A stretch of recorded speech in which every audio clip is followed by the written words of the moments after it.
Joseph Duveen, first Baron Duveen, known as Sir Joseph Duveen, BT, between 1927 and 1933, was a British art dealer, considered one of the most influential art dealers of all time. Life and career. Joseph Duveen was British by birth, the eldest of 13 children of Sir Joseph Joel Duveen, a Dutch Sephardic Jewish immigrant who had set up a prosperous import business in Hull. The Duveen brothers' firm became very successful and became involved in trading antiques. Duveen Sr. died in 1908. Joseph took over the business working in partnership with his late father's brother Henry J. Duveen. He had received a thorough and stimulating education at University College School. He moved the Duveen Company into the risky, but lucrative, trade in paintings and quickly became one of the world's leading art dealers due to his good eye, sharpened by his reliance on Bernard Berenson, and skilled salesmanship. His success is famously attributed to noticing that Europe has a great deal of art, and America has a great deal of money. Quote, he made his fortune by buying works of art from declining European aristocrats and selling them to the millionaires of the United States. Duveen's clients included Henry Clay Frick, William Randolph Hearst, Henry E. Huntington, J.P. Morgan, Samuel H. Kress, Andrew Mellon, John D. Rockefeller, and a Canadian, Frank Porterwood. The works that Duveen shipped across the Atlantic remain the core collections of many of the United States' most famous museums. Duveen played an important role in selling to self-made industrialists on the notion that buying art was also buying upper-class status. He greatly expanded the market, especially for Renaissance paintings, with the help of Bernard Berenson, who certified some questionable attributions, but whose ability to put an artistic personality behind paintings helped market them to purchasers whose dim perceptions of art history was as a series of biographies of masters. Duveen quickly became extremely wealthy, and made many philanthropic donations. He gave paintings to many British galleries, and he donated considerable sums to repair and expand several galleries and museums. Amongst other things, he built the Duveen Gallery of the British Museum to house the Elgin marbles and a major extension to the Tate Gallery. For his philanthropy he was knighted in 1919, created a baronet of Millbank in the city of Westminster in 1927, and raised to the peerage as Baron Duveen of Millbank in the city of Westminster on the 3rd of February 1933. Wife Duveen married Elsie, daughter of Gustave Salomon of New York, on the 31st of July 1899.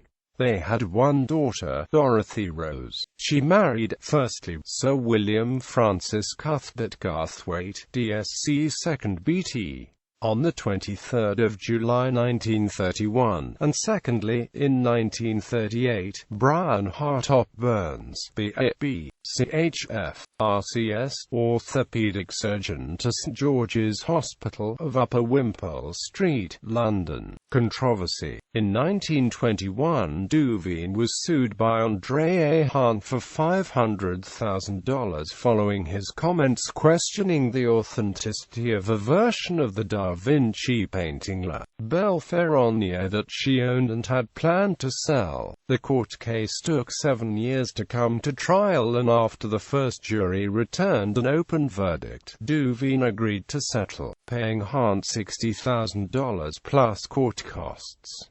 In recent years, Duveen's reputation has suffered considerably. Restorers working under his guidance damaged old master panel paintings by scraping off old varnish and giving the paintings a glossy finish. He was also personally responsible for the damaging restoration work done to the Elgin marbles. A number of the paintings he sold have turned out to be fakes. It is questionable whether he knew this when they were sold. Legacy. Duveen greatly increased the trade in bringing great works of art from Europe to America. He eventually became the art dealer through shrewd planning and his insight into human behavior. If a great painting came onto the market, he had to have it no matter what. He always outbid the opposition and eventually acquired the finest collections. He went to great lengths to purchase great works of art, and his network went well beyond American millionaires, English royalty, and art critics.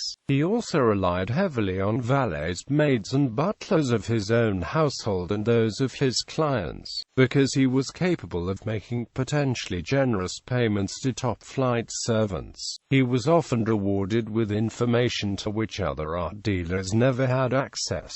One incident from Behrman's biography, Duveen, illustrates this. When Duveen was still a young man in his father's employment, a well-to-do couple came into the store to buy tapestries. As the lady was choosing and picking up pieces generously, Duveen's father discreetly asked him to find out who these people were. Duveen went outside to the horseman and was told that the couple were Mr. and Mrs.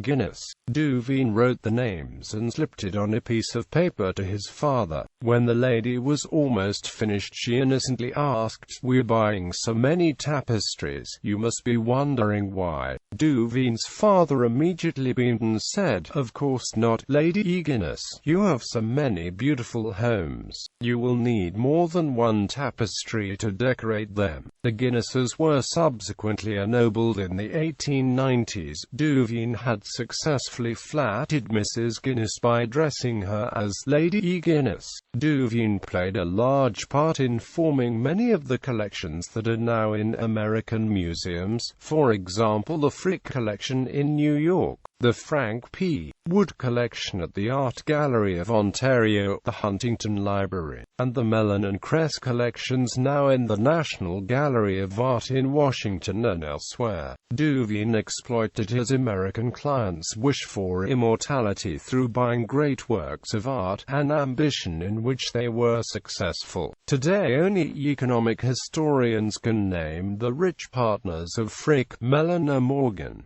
One of his later clients was J. Paul Getty, who, though he was less interested in paintings, bought from Duveen the second Ardable carpet. Duveen had always kept a stock of grand French furniture and tapestries in stock. Duveen's portrait was painted by many artists, but his best painter friend was the Swiss-born American artist Adolfo Muller-Urey, who painted him 3 times, in 1923, 1929 and 1938. The 1923 portrait was reproduced on the cover of Meryl Seacrest's 2004 biography, and later sold at TEFAF Maastricht in 2006 for $95,000. Muller-Urey also painted a full-length standing portrait of his daughter Dorothy as a girl, in 1914, and in 1924, at the time of her engagement, a bust-length portrait, which was exhibited the following year at Muller-Urey's exhibition at Duveen Brothers as Miss X. Lord Duveen died in May 1939 aged 69. The baronetcy and barony became extinct upon his death.